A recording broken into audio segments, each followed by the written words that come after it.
Merci beaucoup. Merci d'être là. En fait, ce matin, on veut vous parler de la situation critique au niveau des soins en Outaouais.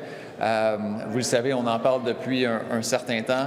Hier, le CIS de l'Outaouais a dû commenter son plan de contingence qu'il a mis en place pour la période estivale qui s'en vient, avec des conséquences majeures sur la vie, la santé, la sécurité des patients de la région.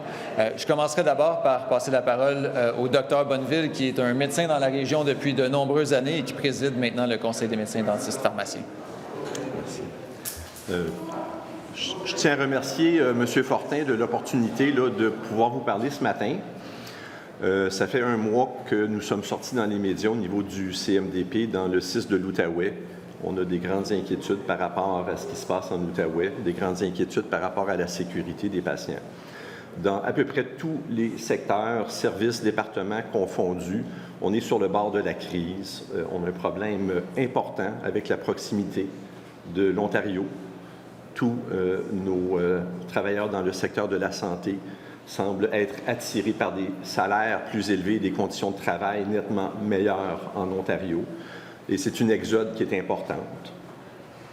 Dans les dernières semaines, vous avez certainement vu qu'il y a eu plusieurs sorties médiatiques. On a eu une crise avec des technologues qui partaient et on a tellement peu de technologues en ce moment en imagerie médicale que le départ de 3 technologues allait mettre en péril l'utilisation d'un scan dans notre centre de traumatologie. On a eu une solution imparfaite, temporaire à ceci, mais malgré ça, les 3 technologues sont partis.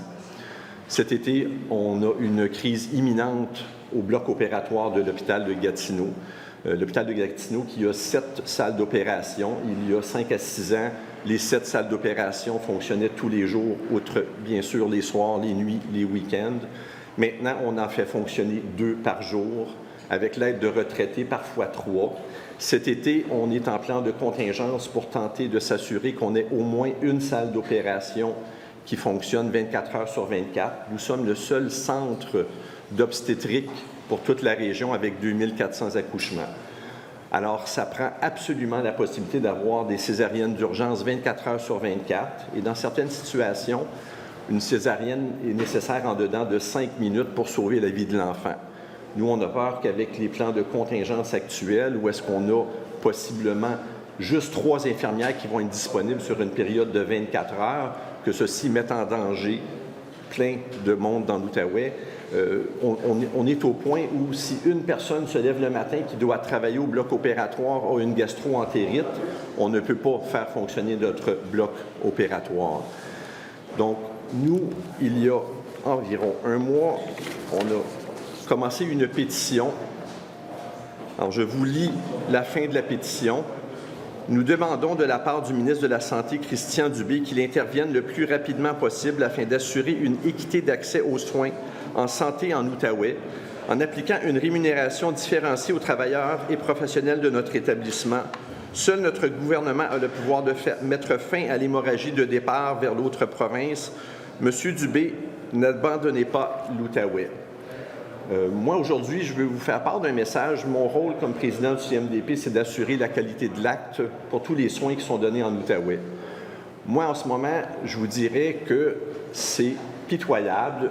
Monsieur Dubé, il y a quelques mois, a donné une allocution à laquelle j'étais présent. Et ce qu'il disait, M. Dubé, c'est qu'il y a une difficulté d'accès aux soins au Québec, mais une fois que les gens sont pris en charge, ils ont des soins de qualité. Moi, ce que je peux vous dire, c'est qu'en Outaouais, nous ne donnons plus de soins de qualité. En ce moment, en Outaouais, on fait ce qu'on peut avec ce qu'on a, et c'est très difficile. Et moi, j'ai honte des soins qu'on donne en Outaouais en ce moment. J'ai pas peur de le dire, j'ai honte. J'ai honte d'être dans une province où il y a une inaction par rapport à ce qui se passe en Outaouais. J'ai honte de ça. Je ne sais pas quoi vous dire de plus. Je veux dire, moi, je vous dirais, cette pétition-là, je me sens comme un mendiant. Je me sens comme un mendiant, là. Et regardez, j'ai un GoFundMe pour une maladie rare. Cette maladie rare-là, c'est de rester en Outaouais. S'il vous plaît, aidez-nous. Je me sens comme un mendiant. Et j'ai à peu près rien d'autre à vous dire.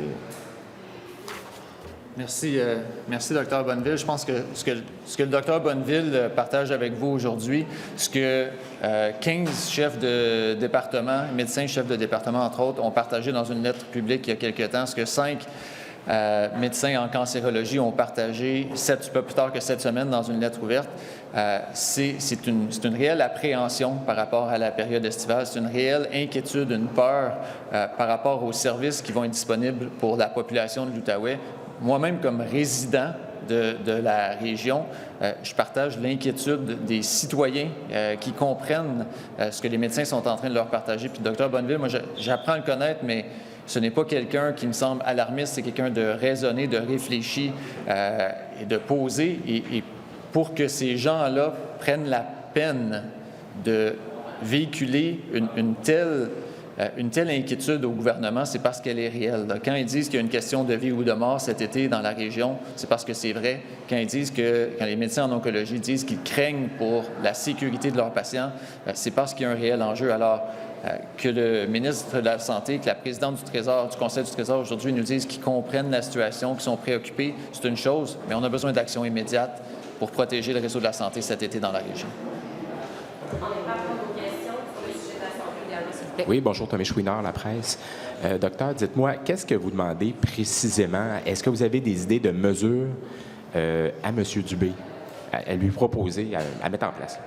Donc, moi, M. Dubé, je le vois comme le responsable de tout le système de santé au Québec pour s'assurer que la population du Québec ait partout dans la province accès aux mêmes soins. Ce n'est pas le cas en Outaouais. Je ne vais pas dire à M. Dubé comment lui il devrait faire sa job, mais ce que je suis en train de dire à M. Dubé, c'est fais ta job. Assure-toi qu'en Outaouais, le monde a les mêmes soins qu'à Laval, à Québec, à Montréal, au Saguenay. Je veux qu'on ait accès au même plateau avec le même nombre de personnes pour travailler, la main-d'œuvre qu'on a besoin pour travailler. Le nœud de la guerre est là, c'est dans la main-d'œuvre et on est à 30 à 55 de main-d'œuvre dans à peu près tous les services. C'est pas tenable. C'est pas la première fois qu'on entend. Ça fait des années qu'on sait qu'il y a un problème d'accès aux soins de santé, en particulier en Outaouais, à cause du voisin ontarien et tout ça. Ces enjeux-là ne sont pas nouveaux. Qu'est-ce qui fait qu'aujourd'hui, sous la gouverne donc de la CAQ, on est rendu à une crise en Outaouais? En Outaouais, on partait pré-pandémie d'à peu près 70 de main-d'œuvre dans les différents services. Et partout au Québec, on le sait, la main-d'œuvre, on a eu une diminution. Fait que des centres où ils étaient à 95 ils se retrouvent à 75 bien, ils fonctionnent comme nous, ce qu'on avait pré-pandémie. Donc, on avait quand même encore 7 salles d'opération sur 7 qui fonctionnaient. Nous, on est parti de 70 et on tombe à 40-50 il y a un seuil en dessous duquel on ne peut plus fonctionner. On ne peut plus étirer l'élastique au-delà. OK. Maintenant, la solution des équipes, peut-être juste la solution des équipes volantes, là, est-ce que c'est quelque chose que vous souhaitez? Et est-ce que, par ailleurs, le recours aux agences doit être non seulement maintenu, mais plus important en Outaouais? Moi, la façon dont M. Dubé réglera le problème, c'est à lui à la trouver, avec, de façon certaine, Mme Lebel. Mais au bout de la ligne, ce qu'on demande, c'est qu'il y ait une solution et que cette solution-là ait une permanence. D'annoncer des primes qui vont s'en aller dans 2 ans, ça ne nous rassure pas du tout. Mais il y a un si vous permettez, là, il y a un seuil à partir duquel ça devient extrêmement difficile de faire son travail. Et ça, c'est vrai pour des médecins, c'est vrai pour des infirmières, c'est vrai pour l'ensemble des corps de métier, des corps de professionnels. Et une fois qu'on baisse en dessous de ce seuil-là, ces gens-là deviennent tellement fatigués, tellement usés, tellement sollicités que l'offre ontarienne devient de plus en plus attrayante. Alors là, on est dans une période là, où ce qu'on va leur demander cet été, ça va être extrêmement difficile et ça va rendre l'offre encore plus intéressante. Quand les médecins sont sortis sur la place publique il y a quelques semaines, ils ont dit « Je ne suis même pas certain que je vais être en mesure de donner des soins selon mon code, le code déontologique. » Alors, partir de ce moment-là, il y a des médecins qui choisissent de quitter, et ça, dans le plan de contingence du CIS, c'est nommé comme quoi il va y avoir des départs supplémentaires. Alors, on est rendu dans un endroit en Outaouais où c'est l'espèce d'intérêt composé, là. Ça devient de plus en plus difficile s'il n'y a pas des mesures qui sont prises. Et presque chacune des lettres de médecins parle des solutions pérennes, c'est-à-dire des salaires comparables à l'Ontario, mais ça n'empêche pas que ça prend des solutions à très court terme pour cet été également. Justement, M. Fortin, puis peut-être vous aussi, je comprends là, que les solutions pérennes passent beaucoup par le salaire. Bon, c'est le nœud de la guerre, là, sauf que ce que vous décrivez, c'est une situation d'urgence, là, imminemment. Là, même en ce moment, il y a des soins qui ne sont pas donnés. Alors, je reprends un peu la question de mon collègue. Équipe volante, recours aux agences privées, qu'est-ce qui, rapidement, soulagerait le problème que vous avez en Outaouais? À court terme, mon inquiétude principale, c'est vraiment les blocs opératoires. Gatineau en premier, un peu moins à Hull. Et quelle que soit la façon qui est utilisée, là, on va avoir besoin de personnes qui vont travailler au bloc opératoire et assez de personnes pour s'assurer qu'on ne tombe pas du tout dans les plans de contingence d'avoir à fermer un de nos 2 gros hôpitaux dans la région. C'est impensable. L'autre hôpital va craquer en dedans de quelques semaines. M. Fortin, vous penchez pour les agences privées. Bien, moi, je vous soumettrais ceci. Okay? Il n'y a pas une solution qui peut être écartée en ce moment. Si le gouvernement a besoin de faire une cellule de crise pour l'Outaouais, qu'il le fasse. Si le gouvernement a besoin de faire venir des équipes volantes temporairement, qu'il le fasse. Si le gouvernement a besoin de mettre en place des primes immédiatement, mais pas des demi-mesures comme ce qui a été fait pour des technologues. J'entendais Mme Lebel ce matin à la radio nous dire « Ah, on en a eu une solution pour des technologues. » Oui, mais c'est une solution qui est temporaire, qui s'applique uniquement pour les hôpitaux de Hull et Gatineau. Alors, tout ce qu'ils font, c'est piger dans le bassin des autres hôpitaux de la région pour envoyer les technologues vers Hull et Gatineau. C'est une solution qui ne s'applique pas pour le temps partiel. Si on présente des solutions comme celle-là, bien, il faut au moins qu'elle soit bien réfléchie et applicable sur l'ensemble du territoire de l'Outaouais, parce que sinon, on n'avance pas, là. Oui, excusez-moi, si la question a déjà été posée, j'étais ailleurs. Pourquoi l'Outaouais?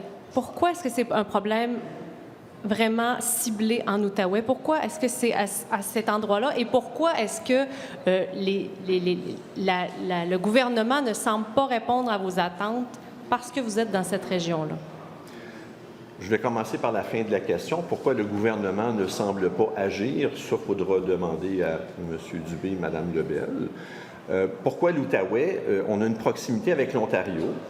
L'Ontario est une province qui est plus riche que la nôtre. Les salaires pour tous les travailleurs de santé là-bas sont nettement plus élevés. Si on prend, par exemple, les 3 technologues qui sont partis, on leur donne du jour au lendemain 30 000 $ de plus comme salaire, et un salaire qui va être pour la vie. Je vais vous donner un exemple, là.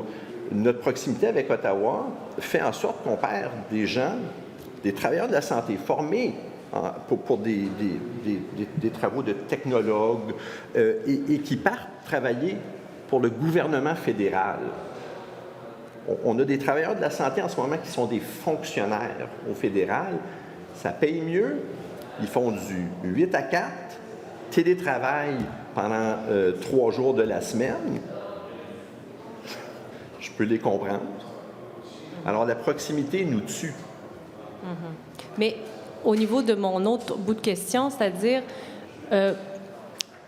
parce que il y a quand même un libéral qui est élu dans ce coin-là. Il y a quand même aussi la CAQ qui est élue aussi dans l'Outaouais. Comment vous expliquez que le gouvernement n'arrive pas à répondre à vos besoins spécifiquement en Outaouais? Bien, je m'aventurerais sur une chose. La région de l'Outaouais, là, de par sa proximité, de par ses enjeux particuliers, c'est pas une région qu'on peut traiter comme les autres. On ne peut pas appliquer les mêmes solutions à l'Outaouais qu'on le fait partout au Québec. Alors, le mur à mur pour cette région-là, ça ne fonctionne pas. On a besoin de solutions spécifiques. Puis ça demande, oui, c'est vrai, ça demande un peu plus de travail, ça demande un peu plus de réflexion, ça demande un peu plus d'imagination dans les solutions qu'on met de l'avant. Mais la responsabilité, là, elle incombe quand même au ministre de la Santé. C'est pas parce que c'est plus difficile qu'on ne doit pas le faire. Il y a des gens en Outaouais qui payent le même nombre de taxes et d'impôts que partout ailleurs au Québec, le même montant de taxes et d'impôts, alors qu'ils s'attendent à avoir les mêmes services. Et en ce moment, ils ne les ont pas. Ce qu'ils entendent, c'est des médecins qui disent qu'ils ont honte de la qualité des services auxquels les patients ont droit dans la région. Alors, oui, ça demande de faire les choses différemment, mais ça ne devrait pas être un frein à appliquer ces solutions-là. Il y a des patients qui, aujourd'hui, là, entendent de la part de leur médecin qu'il y a un enjeu de vie et de mort si le gouvernement n'arrive pas, justement, avec des solutions comme celle-là.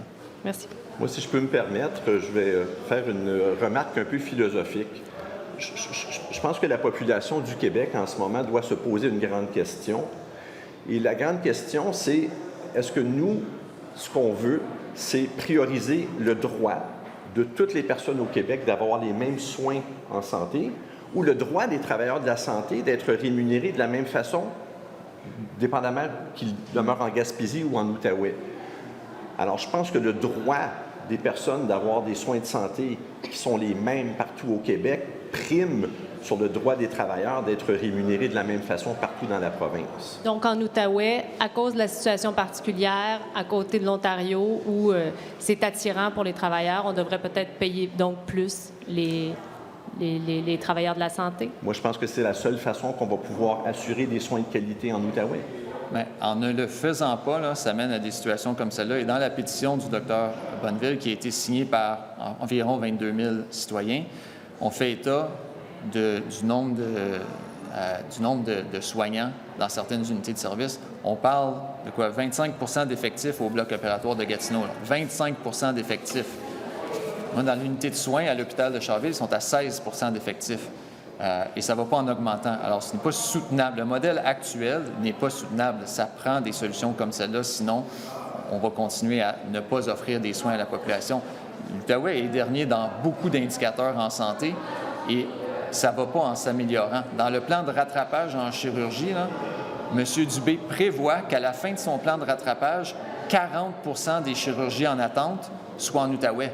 On est 5 de la population, on aurait 40 des chirurgies en attente. Ça ne tient pas la route, on ne peut pas continuer comme ça. Merci. Bonjour à vous deux. Une question pour M. Fortin. Je sais que votre chef a déjà réagi ce matin, mais sur le CA de Santé Québec, j'aimerais avoir votre avis. Bien, c'est évident que le gouvernement allait procéder éventuellement à la nomination du CA de Santé Québec, mais pour nous là, les personnes qui sont nommées ne sont... c'est pas ça l'enjeu pour nous. L'enjeu pour nous, là, c'est est-ce que la démonstration est faite que Santé Québec va avoir un impact positif dans la façon qu'on donne les soins au Québec? Est-ce que Santé Québec va avoir un impact positif sur la disponibilité des soins pour les Québécois? C'est ça qui nous manque encore. Et ni M. Dubé, ni Mme Biron, lors de son arrivée, n'ont réussi à nous rassurer quant à l'amélioration des soins. Alors, on va attendre de voir les résultats, mais pour nous, ce n'est pas un enjeu de personnalité de gens qui sont autour de la table. Mais Mme Germain, est-ce que c'est quand même une bonne candidate pour présider ce conseil d'administration-là?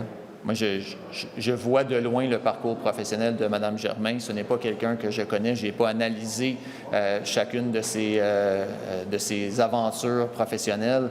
Alors, je suis bien mal placé pour vous dire si c'est la personne appropriée.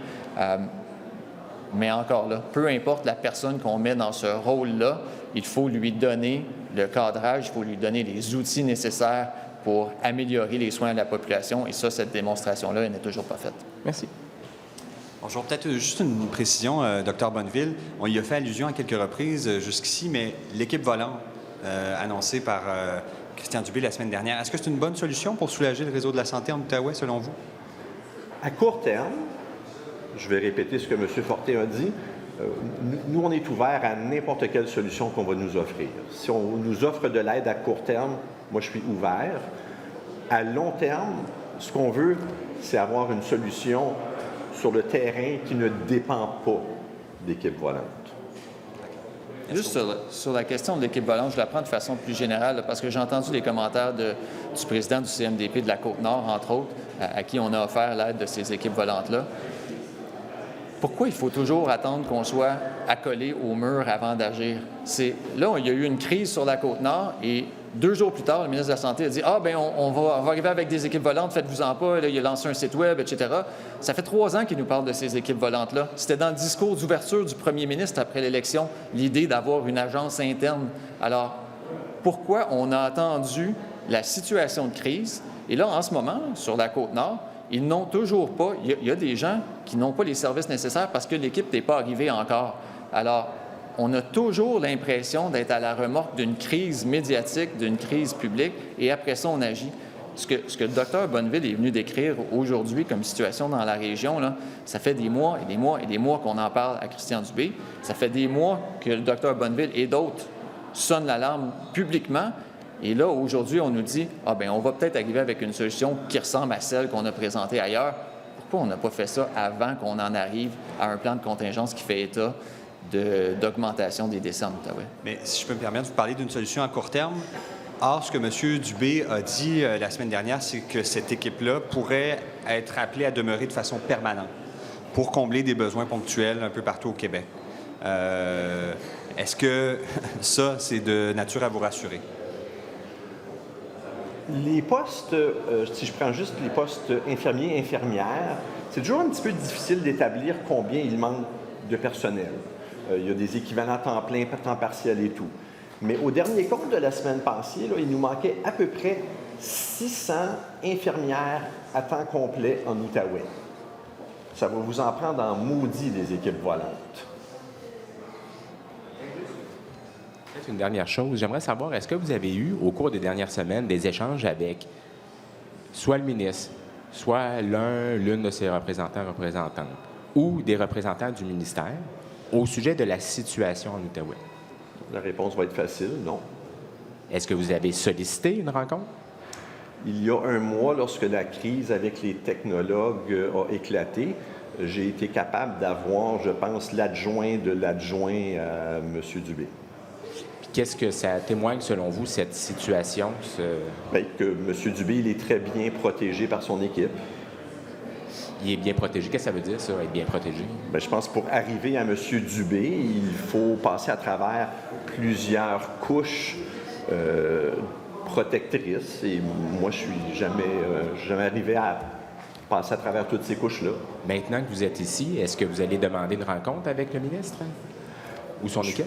Je pense, comme on dirait en bon vieux québécois, j'étais peut-être un petit peu tard dans le game, là. OK. Donc, on verra. Mais honnêtement, j'apprécierais beaucoup qu'il se déplace en Outaouais et je vais y payer une bière. Très bien. Merci beaucoup. Bonne fin de journée.